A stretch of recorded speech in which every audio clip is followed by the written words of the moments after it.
versus competency with that franchise. Make sure to check out new episodes of Foxborough Rush. The latest episode, we break down who the head coaching candidates really should be for the Patriots and talk beyond Mike Vrabel and Ben Johnson as well, along with looking at general manager options and coordinators as well. Remember, it's more than just a head coach that need to come in and fix things. And if Vrabel really is the guy who's going to lead the offense, Travis Thomas and I break that all down in the latest episode of Foxborough Rush. And also Lucy Burge joins us to talk her best bets on the upcoming Wild Card weekend in the NFL. That's Foxborough Rush, wherever you get your podcasts, Spotify, Apple, Amazon, and if you're watching on Nesson's YouTube page, hit the subscribe button as well. Now, let's get to Boston has entered the chat. All right, come on in. Woo! Another day. Yes. In Boston, baby. Yes. And what a day. He's Travis Thomas from George Balekji. This is Boston has entered the chat. How you doing today, man? I'm doing good. Business is booming because Boston sports got it going on right now, man. Honestly, Bruins in full effect. Obviously, Celtics doing their thing. Red Sox offseason, and now Patriots offseason. We always got it going on, but right now it feels good. It's the hurry up and wait. Yeah. Of the New England Patriots. Hurry up, but wait. Right. Got to do interviews. Well who's said. going to be the head coach? So we're going to go through all that in today's show. Head coaching candidates, general manager candidates, coordinator candidates. We'll have some names to throw out there as well. Sean McGuire stops by the show. Talk about players he's spoken to, and we also hear from Pep Hamilton, who was brought in for an interview with the Patriots. We'll go through what's trending. We have some fan mail on the way as well. And we'll also talk about the Boston Red Sox, their pursuit for Vlad Jr. Not really their pursuit, but reports coming up. Vladdy wants to be a Red Sox player. And we'll also talk some WWE on Netflix as well. But first, as always, let's get to what's trending. You guys know it. We got 3 topics. We're going with a succinct, condensed buzzer on this one. 2 minutes per topic. Let's start with the second one and done of the hiring cycle in NFL. First was Jerod Mayo. Now Antonio Pierce fired from being the Raiders head coach. Third technically because Doug Peterson, right? So now he's there multiple seasons. Oh, good point. One and done. One and done. Hired last offseason, fired this offseason. Yeah. Look, this isn't a shock. We knew this was coming, and I believe we went through all these names on Sunday of hot seat guys that we thought would be fired. Some of them we thought would survive. You were certainly right on Dable, of course, but Antonio Pierce was not on the safe list. We knew this was coming. No shocker here. I still am convinced, though. I see a road back for him. You know how we talk about Jerod Mayo and we say the Patriots didn't do him any favors and it's going to be hard for him to sort of continue to evolve as a coach because who the hell is going to hire him? I don't feel that way about Antonio Pierce. Yeah. I think the kiss of death for him as a head coach was the offseason where the Raiders decided, you know what, Aiden O'Connell, Gardner Minshew, we're all right at quarterback. Desmond Ridder? What? Yeah. No, you're not. Yeah, Desmond Ridder? No, you needed to address – that's a team that needed to overpay for Kirk Cousins or something. They didn't do that. That was a kiss of death for Pierce. I mean, I think between his time at Arizona State and then, of course, his time with the Raiders where he's been a coach there since 2022, coaching tree branches out. Yep. I think he'll find someone for the next gig. I do too. It's given. You said it, the quarterback situation. I just think overall that franchise, it's just chaos over there. It's the Browns and the Jets. Right. And the Patriots and the Jaguars. Well, the Patriots, let's see. I could see, and the Jags even, I could see a light at the end of the tunnel, Let's see. I don't know. It's also, but just like the Jaguars, the Raiders will be keeping their general manager. So Antonio Pierce out. Yep. General manager stays. And we'll see. I mean, that's a enticing job of not a, top 10 pick. Got to get a quarterback. Yeah. But you have to get a quarterback. By the way, Antonio Pierce. Wait till next draft. I would hire him as a defensive coordinator. Would you? I would. I'd take a chance on him. He's not my head coach. I'd hire him as a DC. Yeah. I mean, he has the associate head coaching experience at Arizona State. Yeah. He was a linebackers coach and interim head coach of the Raiders. Yeah. NFL level. You bring him in. You bring him in and you hear from him. Talk about more firings around the league. Titans general manager Rand Carthen is fired. He is out of a job after 2 seasons with Tennessee.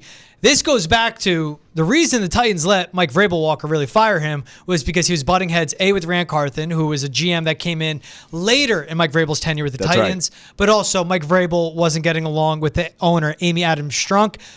Rand Carthen came over from the 49ers front office tree, if you would say. 2 seasons, Amy Adams Strunk, the owner, said bye-bye. Yeah, I mean, it's unfortunate, but this was another one you called. I know you're humble, so you're not going to brag on it, but you called Callahan keeping his job as a head coach, Carthen going. and you thought the GM would get gone. And so you nailed this one. Look, in the end, I care more about Deion's tweet because Deion tweeted after this firing in all caps, wow. Number one overall pick. Okay, but what does wow mean? I mean, can you give us a little context here, Prime, as we look at the tweet with the eyes? Like, wow. Is this a bad wow or a good wow? Because obviously we know Prime has been very vocal about my son, nor Travis Hunter, who's his adopted son, it feels like, is going to go anywhere that I don't approve. Yeah. So Deion tweeting wow, I'm just like, is that bad wow because he liked the guy, or is it good wow like, oh, he's out of there, so now Tennessee's wide open for us? I don't know what Deion Sanders knows about Rand Carthen. I think would be more important for Shedeur as a head coach. What do you think? What's your gut say to that tweet I'm saying? I think it's a wow that it is just chaos over there. So he's not firing a GM. You got number one overall pick. You need a quarterback. You could get my son, but wow, looks unstable. Right. And he wants Shedeur going to a good situation. So it's a bad wow. I'd go there's bad wow. What good wows are there in the league at the top that need a quarterback? What team that needs a quarterback? Deion would look at it and say, that's a great spot. Giants, I guess? If the Titans cleaned house and hired a Ben Johnson or Ray Agnew, that'd be a good wow. Oh. That's not going to happen. That's not going to happen. Callahan's staying. I'm very confident he's going to stay. Bengals fired Lou Anarumo, longtime defensive coordinator in the NFL. Right. They started their defensive coordinating interviewing process, and they brought in DeMarcus Covington, DC of the Patriots. Look, Covington, good defensive line coach, awful one season as defensive coordinator, couldn't make adjustments, let alone in-game adjustments. Right. Look, same thing with head coach and GM openings, coordinator openings. You have to interview 2 minority candidates. This is Rooney Rule interview. DeMarcus Covington getting this interview. I think it's a little bit more than that. I actually think because he's young and because the damn Bengals defense stinks, and it's the reason they're not in the playoffs. It damn sure ain't Joe Burrow. It damn sure ain't Jamar Chase. Yeah. I'm not, as you know, I mean, I've ripped apart the Patriots defense all season. Yeah. We both have. We all have, rightfully so. I'm not saying this guy's some great coordinator. However, I mean, what the hell can it hurt the Bengals, for God's sakes? They can't get anything right. And he's a young enough guy that if he can go there and interview well, and they think, you know what, he had a raw deal with Mayo. There's too many rookie coaches going on.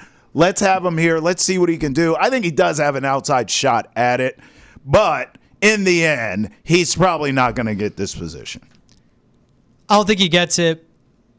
There's the good and the bad. Like the Rooney Rule, I look at this and it's like it's a waste of the Bengals' time, in my opinion. I don't think DeMarcus Covington's a legit defensive coordinator candidate.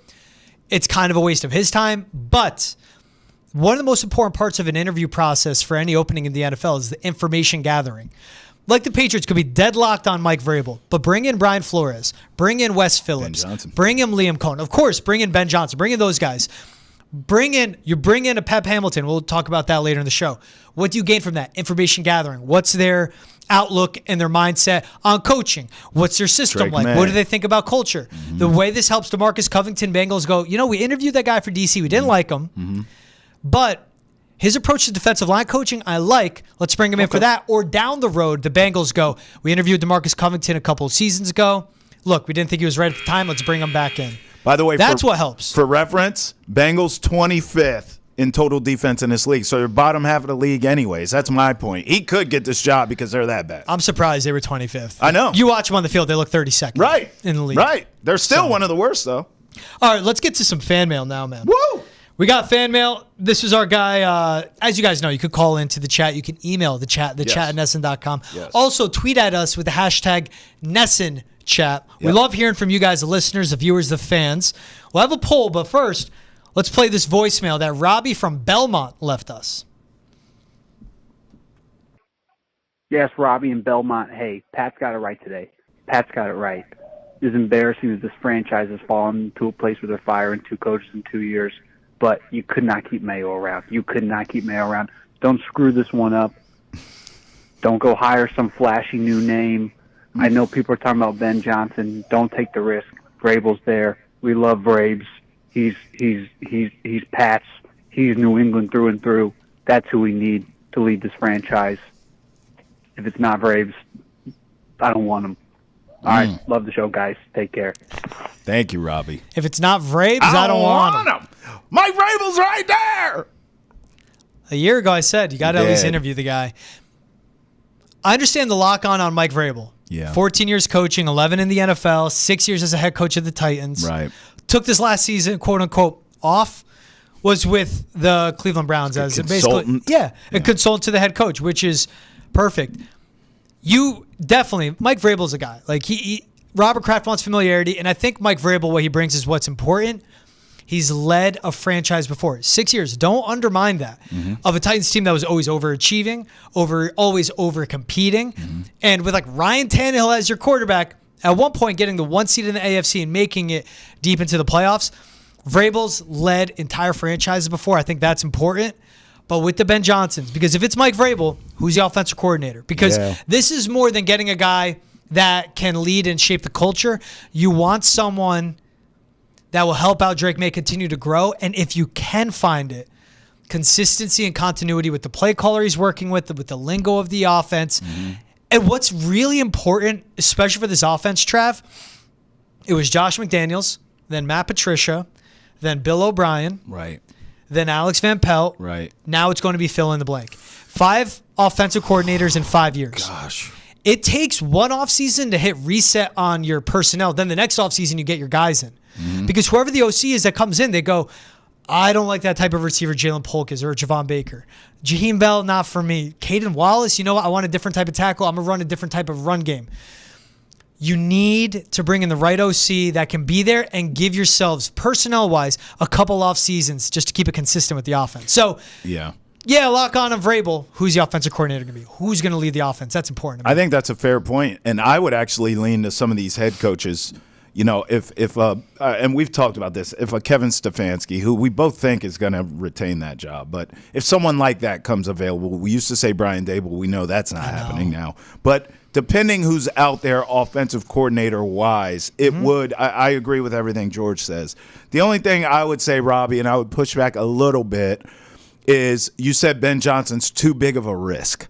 Well, damn it, man. I mean, sometimes no risk it, no biscuit. Yep. So where I agree with you that Vrabel's a great fit, who the hell would disagree with that? I think everyone in New England feels like, by the way, a year ago, everyone in New England felt like Vrabel was the right fit, right? None of us disagree with that. I'm just pushing back slightly on the Ben Johnson is a big risk. I mean, he has more coaching experience than Jerod Mayo did. I understand it's not head coaching. I get it. But this guy, Ben Johnson's, been around the block. He is an offensive geniuses in this league will tell you that guy's an offensive genius, okay? Every time I see him at the podium, he's very head coach-like, quite frankly. I mean, every time I see him handle the media there in Detroit, which is no walk in the park, by the way, it ain't Boston, but it's no walk in the park. That matters. Yeah, of course it matters. So they're going to go at you. You got to kind of give it back to them a little bit. I like Ben Johnson, especially the match with Drake May. So I push back a bit on that, and I push back a bit on if it ain't Braves, I ain't interested. I think that's a wrong approach. If Ben Johnson comes in here and knocks socks off in the interview and answers the Drake May questions the best, Robbie, relax. He'll be your next head coach, and you will be entering the present-day NFL with a real offense that can score points. They're exciting. They can win games. And most importantly to Robert Kraft, put those butts back in the seats that are missing right now with this product that he has on the field. And with Ben Johnson, what do you get? Think about some of the best playoff teams in the NFC. The Rams, led by Sean McVay. That's right. The Packers, led by Matt LaFleur. Yep. The 49ers were just in the Super Bowl, led by Kyle Shanahan. O'Connell, your boy. Kevin O'Connell and the Vikings, which I think can make a lot of noise and just miss the 1 seed in the NFC. What do they all have? Offensive, head coaches, the playbook, and the lingo never leaves. That's right. You bring in a Ben Johnson, Tanner Engstrand, likely his offensive coordinator. That's the risk, but I agree with you, Trav. Now or never, you got to do a home run swing. You may love Vrabel, but man, if Ben Johnson is the guy, and at one point where everyone goes, the risk on, okay, that was Sean McVay. Sure. Boy wonder when he was hired. Everyone's going, the guy that young? Are you kidding me? Matt LaFleur. Again, all these guys, same thing. Yeah. So that's the one I point out to. And again, it's you bring in a Ben Johnson, who's coming with him? By the way, all those guys you named will say, yeah, Ben Johnson's a stud. They've all been asked about him, and they all say the same thing, yeah, he's a stud. He's a real deal. Let's bring up the poll. So on Instagram, make sure to follow Ness on all social media, but we put up an Instagram poll. Over 4,400 voted, 66% saying Mike Vrabel, 26% saying Ben Johnson, 6% Brian Flores, 2% Liam Cohen, the offensive coordinator of the Tampa Bay Buccaneers. So the public says Mike Vrabel, man. The people have spoken. I will say this, going back to Robbie's call. Look, if it's not Vrabes and you go Ben Johnson, you go, okay, I get it at least. When it wasn't Vrabes last year and it was Jerod Mayo, everyone was like, oh, okay. It's a different reaction. It's like a kind of a head scratcher. Yeah. But obviously Mayo knows the Patriot way too. But it's like, well, Jerod Mayo, is he ready for this? There's no such questions with Ben Johnson. Okay, I'm not saying it's going to work. I'm not saying it's guaranteed. He is a rook. We'll see. But there's no questions like there was with Jerod Mayo. If you don't go Vrabel and you go Johnson here, everyone's like, all right, you better prove it. But there's no questions of, oh, is this guy in over his head? Like there was with Jerod Mayo, which turned out to be true. Look at what Jared Goff is doing this season.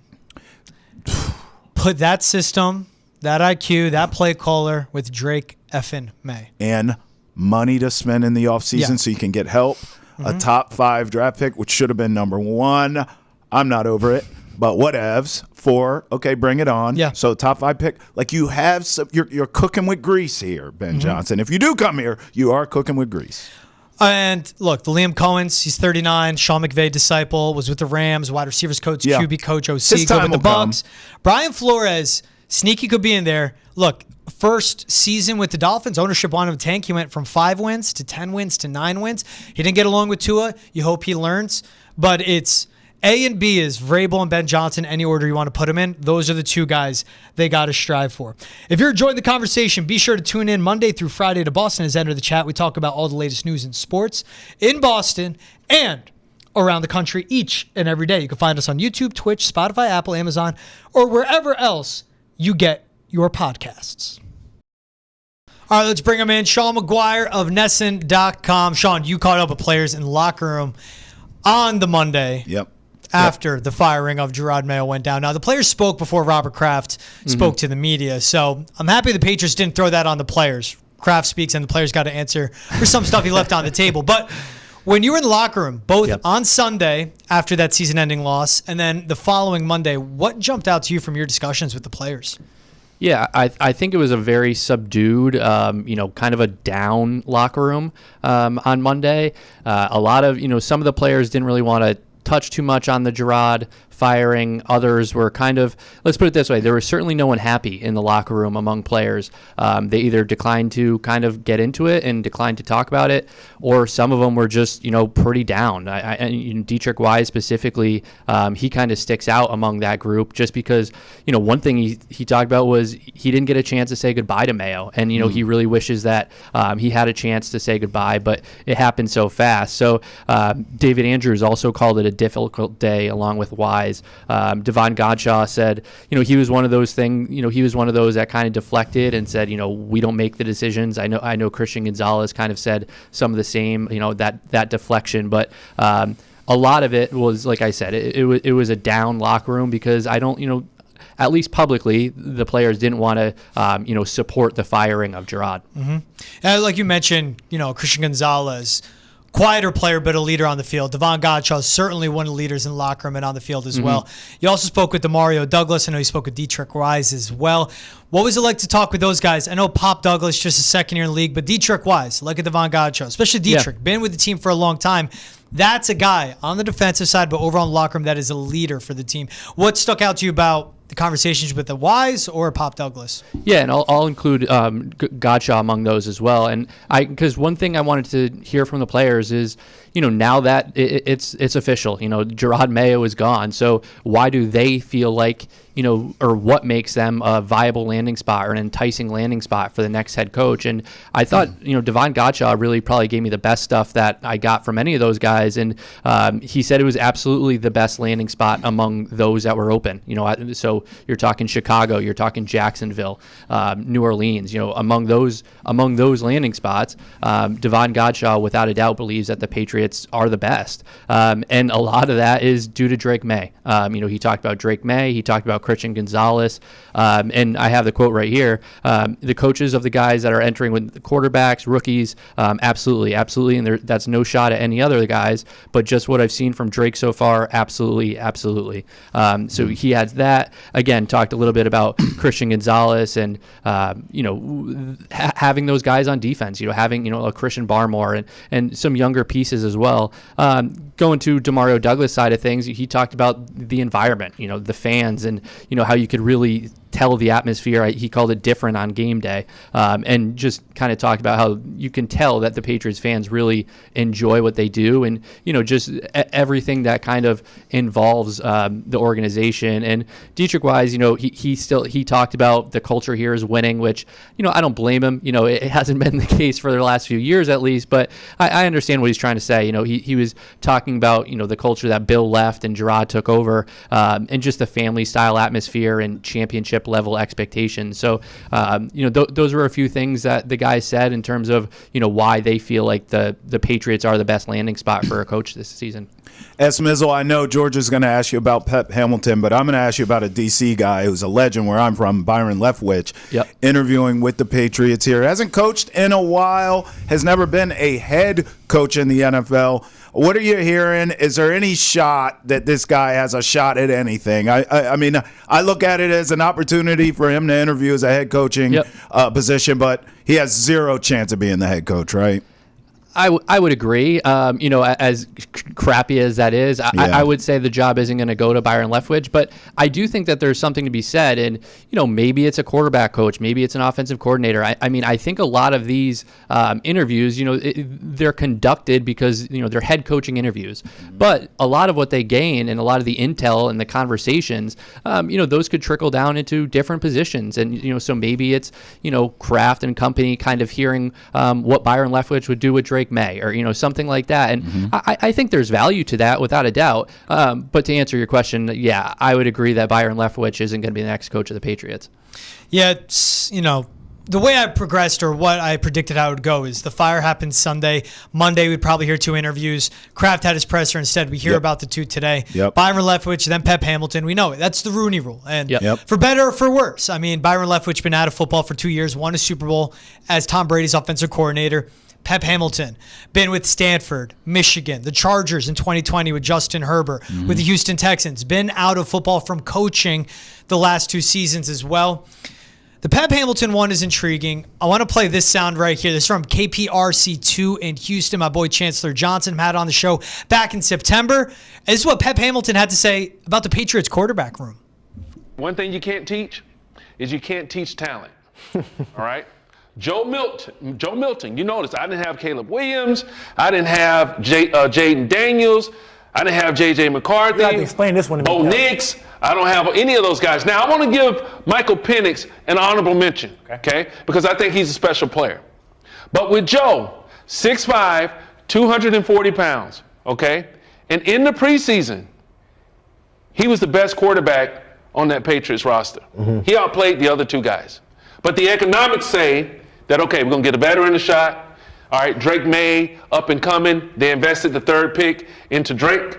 All right. But what I know about Joe, because with young quarterbacks, it's a big unknown. That's what separates the rookies from everybody else. It's just the unknown. You don't know how they're going to respond when the lights come on, right?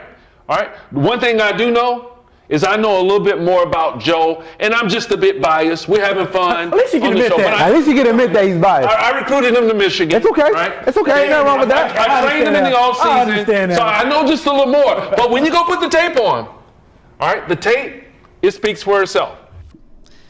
A lot of Patriots fans would agree with what they saw week 18. Yes, it was against the 3rd stringers and the backups for the Bills, but Joe Milton, to me, it's like a Drake May light. Like, not as athletic. The processing isn't there. The accuracy isn't there, but the big arm, the big frame, and all that. Look, Pep Hamilton said at the end, I recruited Joe Milton. I'm biased. He's going to give his guy a shout out. Milton's a 6th-round pick for a reason. I understand the economics. But what did you make of Pep Hamilton landing an interview as well, Sean? And, of course, we had to show what he had to say about Joe Milton as well. Yeah, I'll first just say back to that interview about that, calling Joe Milton the best quarterback of the preseason. I wouldn't agree with that. I wouldn't sign off on that.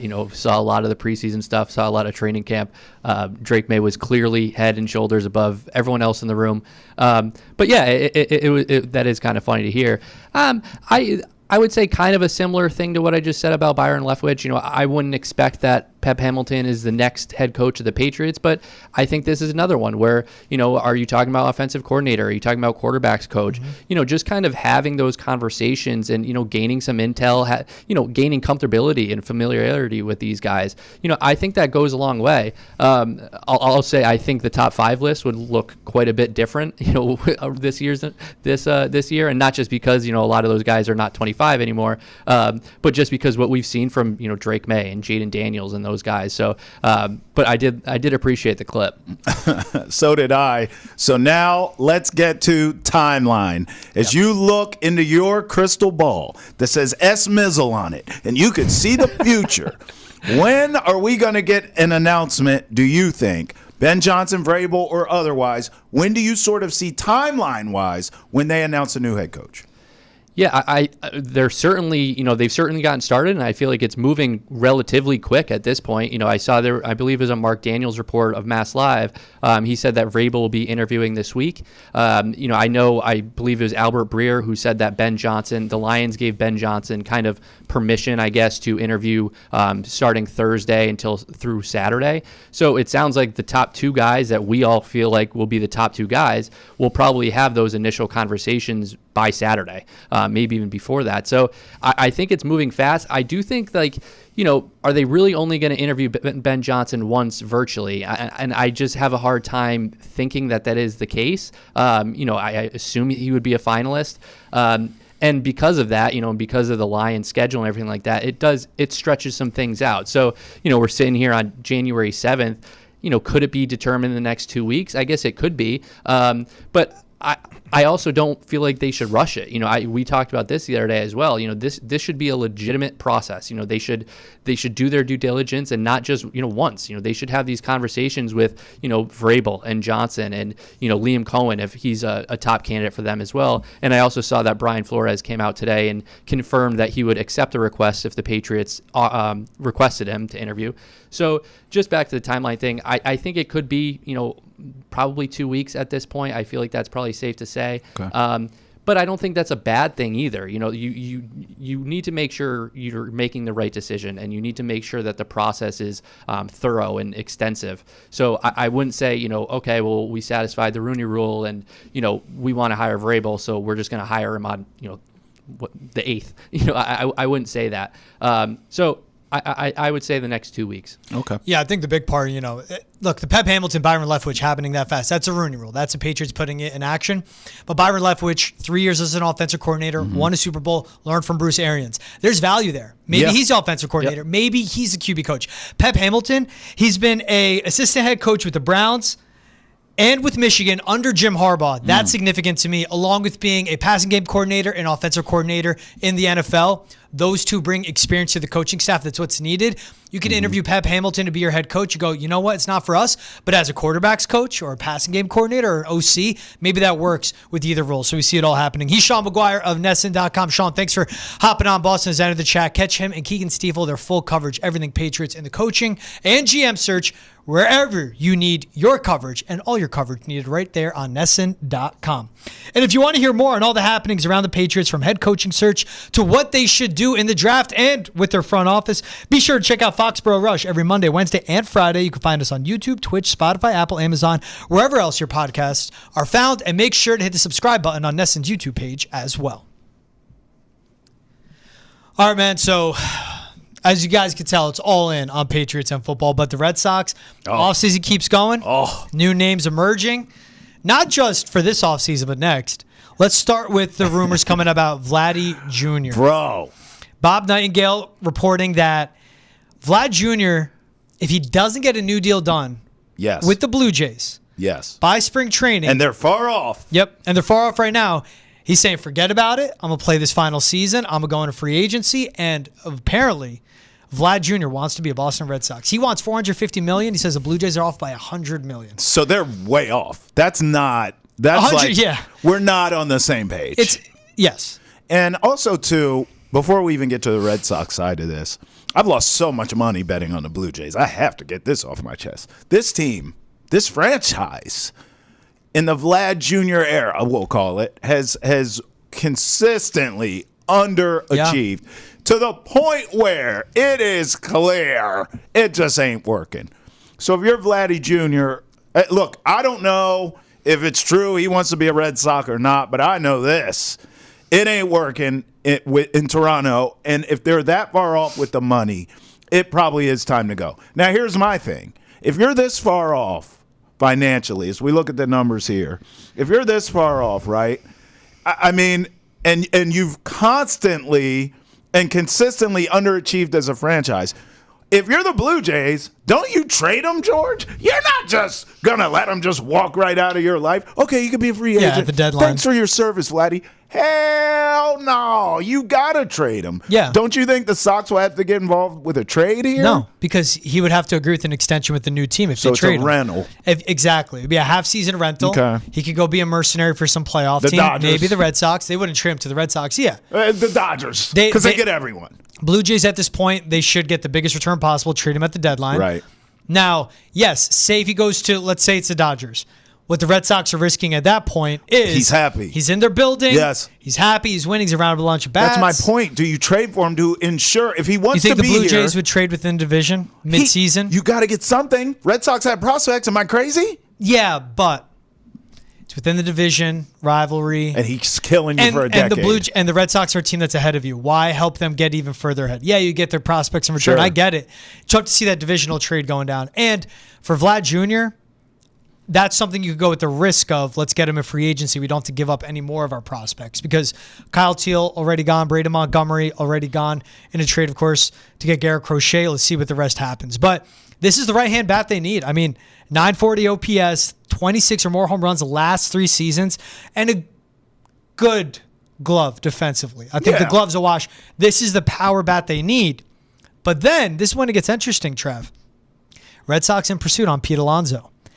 That's the bat they need.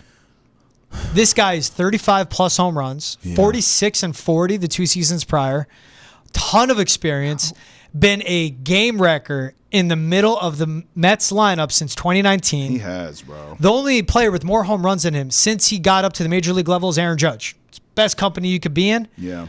Right-hand bat, absolute masher. The Sox need a legitimate DH that can blow any game open. The Alonso pursuit is the one that jumps out to me. Yeah, I feel like Vlad's younger. Am I making that up in my head? Pete Alonso, not that he's some old man River, but it just feels like he has more mileage on him. Maybe. Well, yeah, Vlad's 25. Right? I don't know. How old's Alonso? I'm not. Again, 30. I'm not. It's Okay. 5 years. I guess The my difference point, in bat is substantial, though. It is. Pete Alonso is one of the best power But hitters in the those game. 5 years Yes. matter. They feel longer to me. It feels like there's more wear and tear on the tread. He's had more playoff appearances certainly than Vlad Jr. has. I don't know. I think I'd rather, if we're playing a game of who would you rather, I think I'd rather have Vlad Jr. I mean, honestly.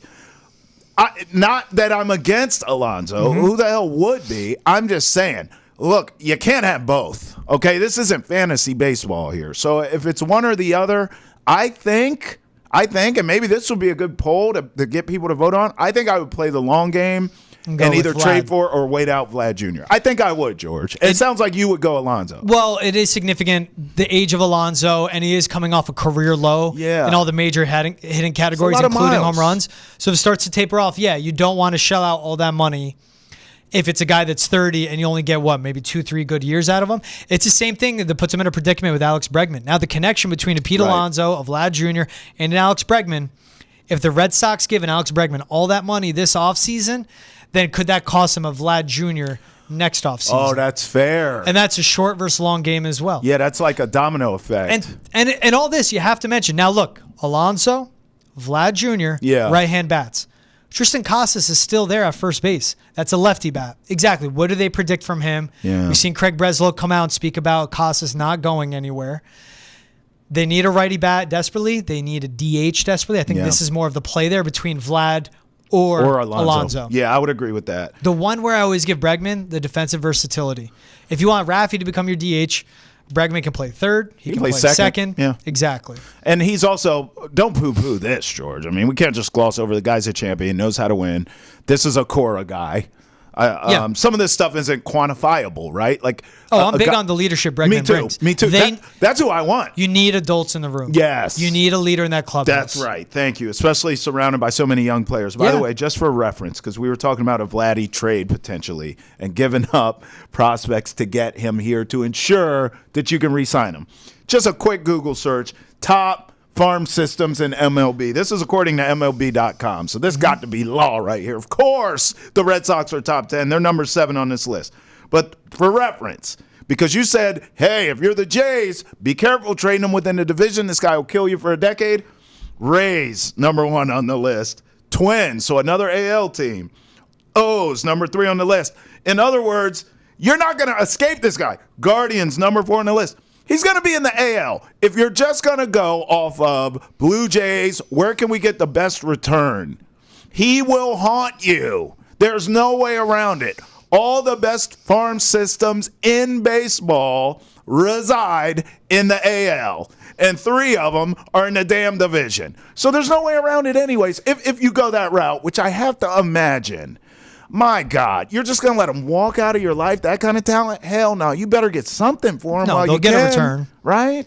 I'd rather him waste away in Minnesota than in my division, though. Sure, fair. But I guess my point is, he could still kill you there, too. No, in a no matter playoff what. scenario or something Seem a like lot that. less. Right. Hey, the guys on 310 to left, TC, Lou Merloni, and Julian McWilliams, they spoke about other guys the Red Sox are eyeing like Nolan Arenado and Alex Bregman. Check it out right here.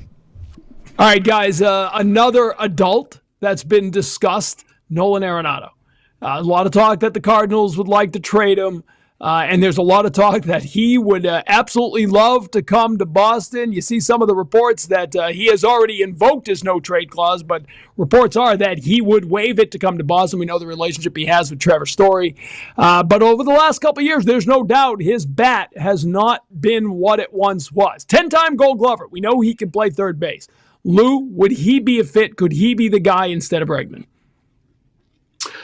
Yeah, you see, he could be, but Bregman's just a lot cleaner because I think the willingness to play second. Arenado for 3 years, and you could probably get him for $50 million or so. They'll eat some money, and you won't give up a prospect. So it's a good fit, and you're right. Like, I think he desperately is trying to or wants to play here in Boston. It's just, okay, now, I thought this was more of a possibility because I thought they were going to have to maybe use Casas to get pitching in the offseason. Devers goes to first. So does Devers go to DH? Like, taking him off the field completely to me is pretty drastic, at least to start the year, right? And not put him at first and just say you're the DH. And now Yoshida. We got to move Yoshida. I don't know, you DFA the guy. He's still a pretty good hitter. He just may not be what you want. So it's very complicated when it comes to Nolan Arenado. But if they made it work, sure. Yeah, he's one of the best third basemen of his generation. That's what's different between him and Bregman. He stays at third base. Bregman came up a shortstop his whole life. Moved to third because of what Houston had. He can play second base, but it's just very complicated. But I would take him. Certainly. Julian, I would take towards that end, Julian, let me ask. I want to ask you specifically about this because he mentioned Yoshida. Now, Chaim Bloom was the guy who got Yoshida in the first place. Chaim Bloom is in St. Louis. Could you work Yoshida into a deal to bring Arenado here to at least clear up the DH spot? I think so because I think Chaim is still very big on Yoshida. I think he's still very, very bullish on Yoshida. He says, Chaim's been under the impression is that, he's a guy that you just got to let him play. He has to be out there. He has to play. So if he doesn't play, he was sort of a platoon DH last year. That doesn't necessarily work well for him. But, you look at the Arenado thing. I'm with Lou on that. It's like, look, if you have an opportunity to bring him here, certainly you bring him here. Like he said, he could probably shore up the defense, right? They've had issues with their defense. He has a history of Trevor Story. But again, you're talking about a guy that's probably 33, 34 years old who's had a bad couple of years. But I think he's better than not doing anything, right? He's better than not just sitting on your hands not doing anything. So if they can get him, sure. I would love to cover him every day. I would love to see clean baseball. I would love to see a team that didn't make as many errors as they made. I would like to see Trevor Story and Arenado back, playing as their 2-man game that they had all those years in Colorado, and shoring up the defense. So, but I think ultimately, it just makes the most sense to go out and get Bregman. Nolan Arenado, one of the best third basemen I've ever seen play Hall of baseball. Famer. Yes. He's going to be Hall of Famer. Still an elite glove. But Yes. that bat has fallen off a cliff. Yes. Just 16 home runs this last season. Right. It'd be a righty. He'd have that short wall, high wall, but short wall out and left. But what this Red Sox team needs is certainly an upgrade in defense. The defense has to get better. Yeah. They need a big bat. Yep. And I understand what Lou's pointing out. Maybe move Raffy to DH. They have to move. Nolan's third base. Yeah. A lot of shuffling to go around. Yes. What would be the price? And I like how TC opened it. We said it with Bregman. You need an adult in the room. You need a leader in the clubhouse. Arenado brings that. And maybe Arenado is the, hey, short-term, the bat's not there like it would be a Bregman. Long-term, though, the versatility defensively is there because he said he'd play first to land with a good team. Nolan Arenado said that, and still we get the leader. Yeah, but he's a Hall of Famer. He's playing third. We know it. He said Nolan Arenado said himself he's willing to play first. But he's playing third. But he's willing. Yes. He's willing. He's Here willing. he would play third. And same with Bregman. Bregman said, look, I can play second. It doesn't matter to me, whatever. Both of these guys, I think we're all saying the same thing. We all agree that either one of these veterans are a really good fit. Yeah. I think Arenado works, but I think Bregman's a better fit, and I prefer Bregman. I prefer Bregman and all the two, but the price is what matters. The price. For more on TC, Lou Merloni and Julie McWilliams discussing all about the Red Sox offseason, check out new episodes of Nesson's podcast 310 to Left. You can find it on YouTube, Spotify, Apple, Amazon, wherever else you get your podcasts. All right, look at this, making his chat debut. Yeah. Our producer on Foxborough Rush, also our guy, Ethan Christodoulou. Yes. Got it? Yes. He got it.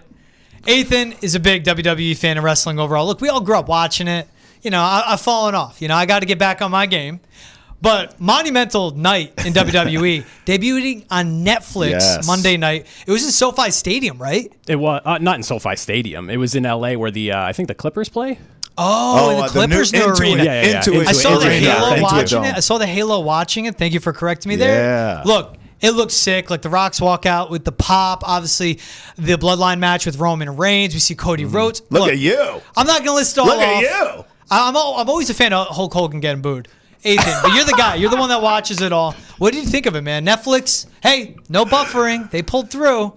And I was awesome to see for WWE just how big it was. Yeah, definitely. And I mean, the way I looked at the show, and Triple H did a post-game press conference about this too. They always do media scrums after big events like this now, and he even talked about how the whole thing kind of took a life of its own.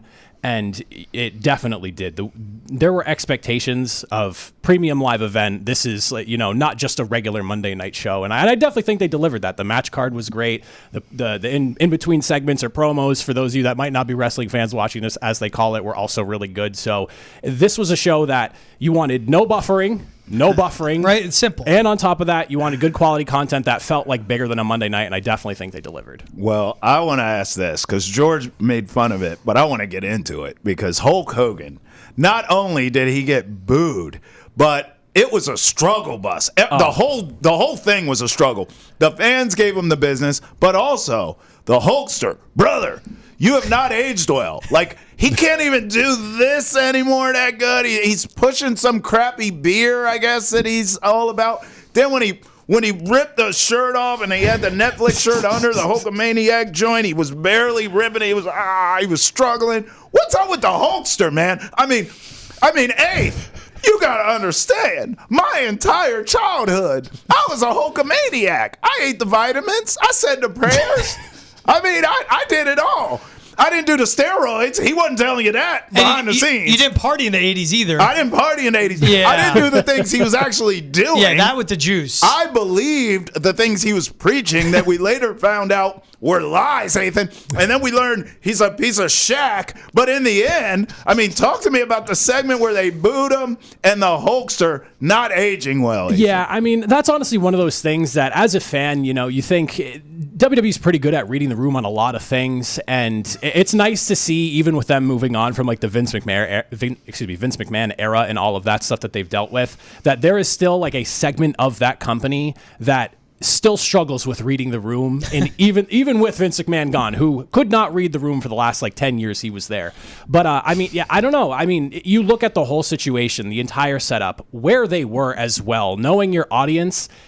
They kind of got what they asked for. And I was actually talking about this earlier. I really feel like that was a segment that should have been for Stone Cold. And maybe there's some lingering issues with him because he hasn't shown up for a couple of big things now, being WrestleMania last year and then the very first Raw, which has been hyped up to the level of basically a WrestleMania at this point. So you get what you get with that. But wrestling fans as a whole have been out on Hulk Hogan for a while now. And talking even before this with some of the other producers, I haven't seen Hulk Hogan do something for wrestling, especially WWE related, in a long time. So I don't know what the thought process was behind it.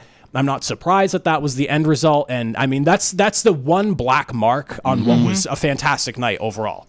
Hey, look, I think, and it is supposed to be the highlight, when The Rock walked out, the pop of that crowd, man. And for however long that went, you're hanging on the edge of your seat, every slow move, with the belt on his shoulder. Just he obviously knows how to hold the entire arena in the palm of his hand. It's how The Rock became The Rock. Yeah. But that Roman Reigns match, man. It had everything.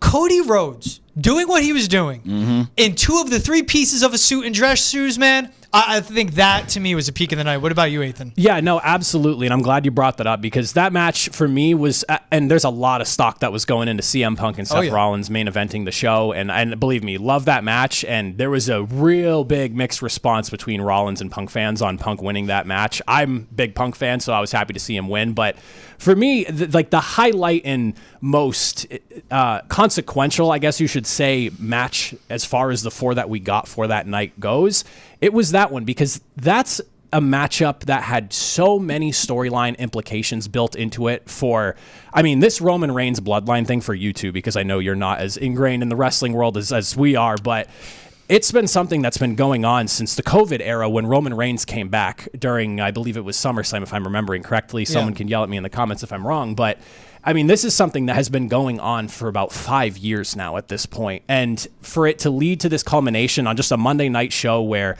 you have someone who basically took leadership of the family away from Roman Reigns in a pretty nasty way after his loss at WrestleMania last year, and it kind of blowing off at this Monday Night Raw is a little bit surprising to me because you had The Rock, who a lot of people thought maybe this is setting up for the turn on him, didn't do that. He ultimately puts the Ulufala on Roman Reigns after the match. And on top of that, everyone's just waiting for the Rock versus Reigns setup. And we didn't get that. So now we're left with a giant question of, okay, they did not go any which way anyone thought.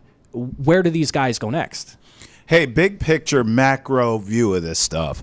I see a lot of discourse about real diehard wrestling fans like yourself. Although I feel like, I'm not going to put words in your mouth, but I feel like you could kind of see where I'm going here. A lot of people were upset that they used words like heel openly, and there was, sort of breaking that fourth wall, which is a wrestling no-no. And Triple H, to his credit, said, hey, this is what we're doing here, okay? We want the casuals. I think that's great.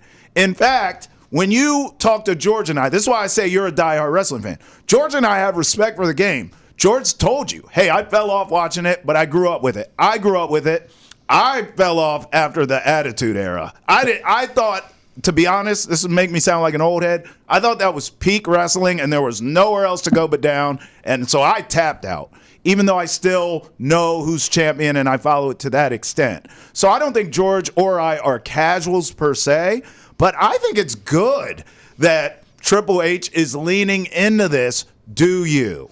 Absolutely. And in 2025, you don't really have much of a choice to do that anyways. And there are, for a long time, even myself, I kind of struggled with it because I do think of myself as kind of an old school wrestling fan in the sense of I loved the kayfabe and stuff like that. Undertaker being my favorite wrestler growing up. Same. I love that he lived the Undertaker persona. was the best, You man. were both Taker guys. Loved Undertaker. I up until I got old enough to know what was actually going on. I'm literally sitting here like, this is a dead guy. What is he doing coming out of nowhere? As a kid. So tough watching him now. He can barely move. I'm like, bro. He's like Hogan. He's aged like Hogan. Hogan. Barely walking, but he's a Unfortunately, beast. for somebody who, if he has a podcast and I listen to it a lot because I love hearing the stories he tells. I mean, when you hear about the stuff he was doing, the partying and after stuff and all the surgeries he had, I mean, this business takes a toll on people. But as for like leaning into the stuff, that opening, I've got to say, has made me in that moment feel more emotional about wrestling than I have in a really long time, because that cold open was something that I didn't get to watch prior to the show. So that was my first time getting exposed to it. I know they showed it prior to the show, but